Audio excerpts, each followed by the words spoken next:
Hello mga mommies! For awareness lamang po, ugali po ba ninyong pinapatulog ang inyong baby ng nakadapa?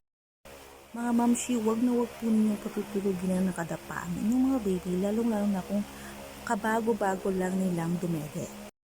Lalong-lalo na kapag nakakain sila ng kanin, sabaw, at saka nakapagdede sila ng madami, tapos bigla agad silang matutulog.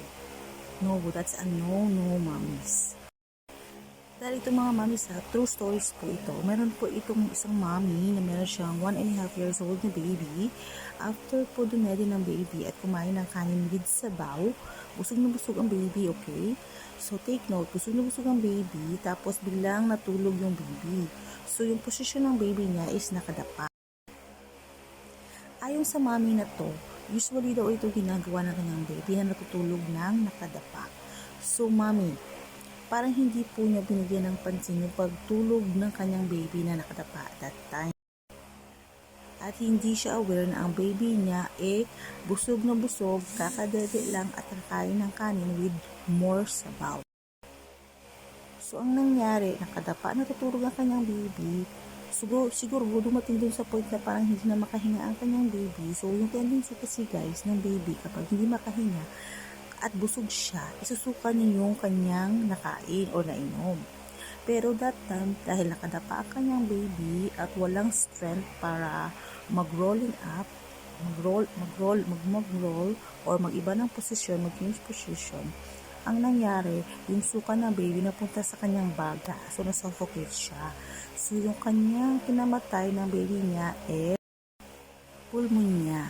So, napuno ng liquid yung lungs na kanyang baby at yun ang dahilan kung siya nawala na ng life. So, nakakalungkot ito, mami. So, awareness ito sa mga mamis na mostly nahayaang natutulog ng nakadapa kanyang baby.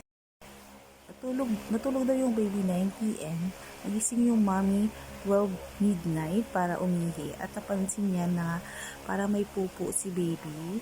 And then, inopen niya yung light, nakita niya na nagbabiolate na yung lips ni baby. Dinala pa sa hospital pero wala na talaga. So, lesson learned mga mamis, huwag pong patutulogin na nakadapa ang baby. At kapag busog yung baby nyo, kadede lang, o kakakain ng kanin na may sabaw, I think it's better kung i-rest muna natin yung baby. Huwag muna natin siyang patulogin for about 30 minutes. Tama. So, wag muna natin silang patulogin for about 30 minutes, no? Tapos, i-rest muna natin. Tapos, kung matutulog man din sila agad, siguro mas maganda kung i-hele muna natin sila for about 30 minutes. Tapos, tutulogin natin sila na nakatagilid, na may unan sa gilid, para hindi sila mag-change position lang nakadapa.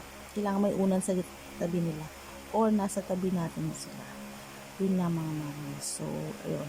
Ingatan yung mga babies natin kasi basta nakakalungkot lang. Yun na mga mamis. Basta